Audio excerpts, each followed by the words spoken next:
Hi hello నమస్తే అండి. Welcome back to Sridevi gardening tips. అందరూ ఎలా ఉన్నారు, ఏం చేస్తున్నారు?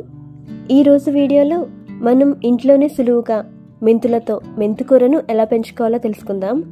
ఇంగ్లీష్లో మెంతులను ఫెనుగ్రిక్ సీడ్స్ అంటారు. మెంతికూరను పెంచడానికి సాయిల్ మిక్స్ ఎలా కలపాలి కూడా చెప్తాను. మనం విత్తనాలు వేసిన తర్వాత మెంతికూర ఎన్ని రోజులకు మొలకలెత్తి బాగా పెరుగుతుందో మీకు అప్డేట్స్ రూపంలో అన్నీ చూపిస్తాను. ఇంకా ఆలస్యం చేయకుండా వీడియోలోకి వెళ్ళిపోదామా? Let's get started.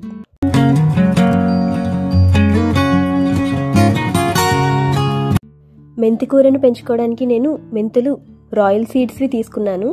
మీరు నాలాగా మెంతి విత్తనాలు బయట కొనాల్సిన పని లేదండి.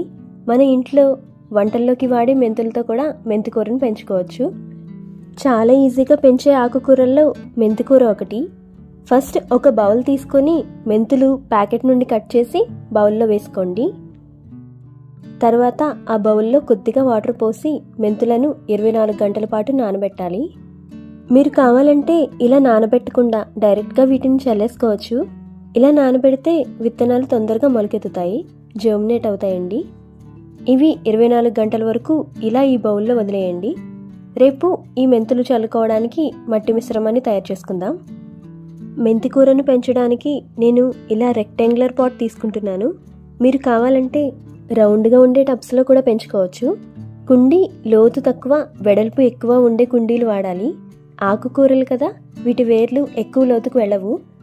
అందుకే ఇలా లోతు తక్కువ వెడల్పు ఎక్కువ ఉండే కుండీలు వాడండి. కుండీకి డ్రైనేజ్ హోల్స్ బాగా ఉండేలాగా చూసుకోండి.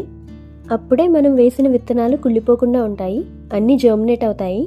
మెంతికూరను పెంచడానికి మట్టి మిశ్రమం ఎప్పుడు కూడా గుల్లగుల్లగా ఉండే పోరస్ సాయిల్ వాడాలి, వెల్ డ్రైన్ సాయిల్ వాడాలి. 50% మీ ఏరియాలో దొరికే మట్టిని వాడండి. మాకు ఇక్కడ రెడ్ సాయిల్ దొరుకుతుంది, అది 50% తీసుకున్నాను. తర్వాత కంపోస్ట్, ఏదో ఒక కంపోస్ట్, బాగా మాగిన పశువుల ఎరువు లేదా వెర్మి కంపోస్ట్ ఏదో ఒకటి 30% తీసుకోండి. సాయిల్ ఎప్పుడు గుల్లగా ఉండడానికి, వాటర్ వేయగానే సులువుగా బయటకు పోవడానికి 10% ఇసుకను కలపండి. శాండ్ మిక్స్ చేయాలి. మీ మట్టిలో ఆల్రెడీ ఇసుక ఉంటే శాండీ సాయిల్ అయితే కనుక ఇసుకను కలపాల్సిన అవసరం లేదు. మాది రెడ్ సాయిల్ కాబట్టి ఇసుకను 10% కలుపుతున్నాను. ఆఖరిగా 10% కోకోపీట్ కలుపుకోండి. ఈ ప్లేస్లో మీరు కోకోపీట్ బదులుగా వరి పొట్టు, రైస్ హస్క్ని కూడా కలుపుకోవచ్చండి. ఇందులో 1-2 చెంచాలు వేపపిండి, నీమ్ పౌడర్ కూడా కలుపుకుంటే సాయిల్లో ఎటువంటి ఫంగస్ రాదు, మొలకలు బాగా వస్తాయి. ఇవన్నీ బాగా మిక్స్ చేసి మట్టి మిశ్రమాన్ని కలిపేసుకుందాం.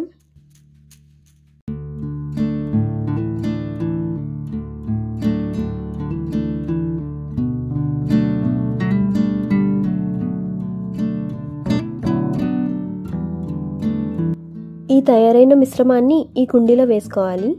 అడుగున ఇలా వరి పొట్టుతో ఒక చిన్న పొరలాగా వేసుకోండి. తర్వాత మనం తయారు చేసుకున్న మట్టి మిశ్రమాన్ని ఈ కుండీలో నింపేసుకుందాం. మీ దగ్గర అసలు కోకోపీట్, రైస్ హస్క్ లేకుంటే 70% మట్టి 30% కంపోస్ట్ తీసుకోండి. అలా కూడా మీరు మట్టి మిశ్రమాన్ని తయారు చేసుకోవచ్చు. ఎక్కువ లోతున్న కుండీలు కాకుండా ఇలా తక్కువ లోతు కుండీల్లోనే మెంతికూరను పెంచుకోండి. ఎక్కువ లోతు ఉండే కుండీల్లో మట్టి ఎక్కువ పడుతుంది, మట్టిలో తేమ కూడా ఎక్కువ ఉంటుంది. మరీ ఎక్కువ తేమ ఉంటే విత్తనాలు జర్మినేట్ అయ్యాక మొలకలు వచ్చాక అవి కుళ్ళిపోయి పడిపోతాయి. కుండీలో నింపేసుకున్నాం కదా. ఇప్పుడు నిన్న నానబెట్టుకున్న మెంతులు చల్లేసుకుందాం. చూసారా, నానబెట్టుకున్న మెంతులు 24 గంటల్లో ఎలా ఉబ్బాయో చూసారు కదా. వీటిని ఇలా చక్కగా కుండీలో చల్లేసుకోవాలి. ఒకదాని మీద ఒక విత్తనం పడకుండా చూసుకోండి.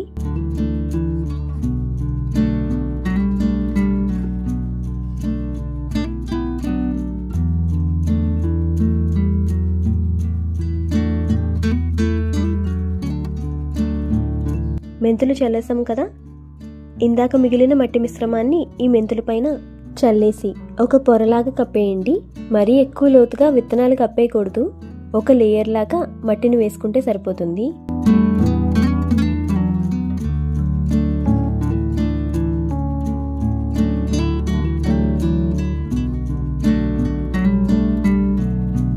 ఇప్పుడు ఒక స్ప్రే బాటిల్లో వాటర్ పోసి విత్తనాలు కదిలిపోకుండా నీళ్లను చిలకరించండి, స్ప్రేగా చేయండి. ఫోర్స్గా నీళ్లు చల్లకూడదు, నెమ్మదిగా ఇలా స్ప్రే చేయండి. ఈ కుండీని మనం డైరెక్ట్ సన్లైట్లో పెట్టాలండి, నీడలో పెట్టకూడదు. నీడలో పెడితే విత్తనాలు మొలకెత్తవు, జర్మినేట్ అవ్వవు. ఫుల్ సన్లైట్లో పెట్టండి. మళ్ళీ కుండీలో పైన మట్టి ఎప్పుడైతే పొడిగా అవుతుందో అప్పుడే నీళ్లు చిలకరించాలి. మట్టిని మరీ బంకలాగా చేసేయకండి, కొద్దిపాటి తేమ మట్టిలో ఉండేలాగా చూసుకోండి చాలు. ఇవి మొలకలు వచ్చాక అప్డేట్ చూపిస్తాను. చూడండి, ఇవి విత్తనాలు వేసిన తర్వాత 4 రోజుల తర్వాత అప్డేట్ అండి. చిన్న చిన్న మొలకలు వస్తున్నాయి, చూసారు కదా.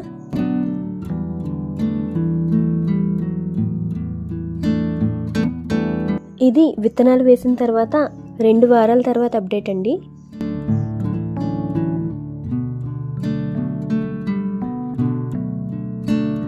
ఇది 21 రోజుల తర్వాత అప్డేట్ అండి. మెంతికూర వేసి 3 వారాలు దాటింది. మెంతికూర చూసారా ఎంత బాగా పెరిగిందో. ఈ సమయంలో మనం దీన్ని హార్వెస్ట్ చేసుకుని కూరల్లో, సలాడ్స్లో వేసుకోవచ్చు. ఓకే అండి, దట్స్ ఆల్ ఫర్ టుడే. మెంతికూరను ఇంట్లో సులభంగా ఎలా పెంచుకోవాలో తెలుసుకున్నారు కదా. మీరు కూడా ఈ మెథడ్ ట్రై చేసి రిజల్ట్ నాతో కామెంట్స్లో షేర్ చేసుకోండి. వీడియో కనుక మీకు నచ్చినట్లయితే లైక్ చేయండి. మీ ఫ్రెండ్స్ అండ్ రిలేటివ్స్కి వీడియోని షేర్ చేయండి.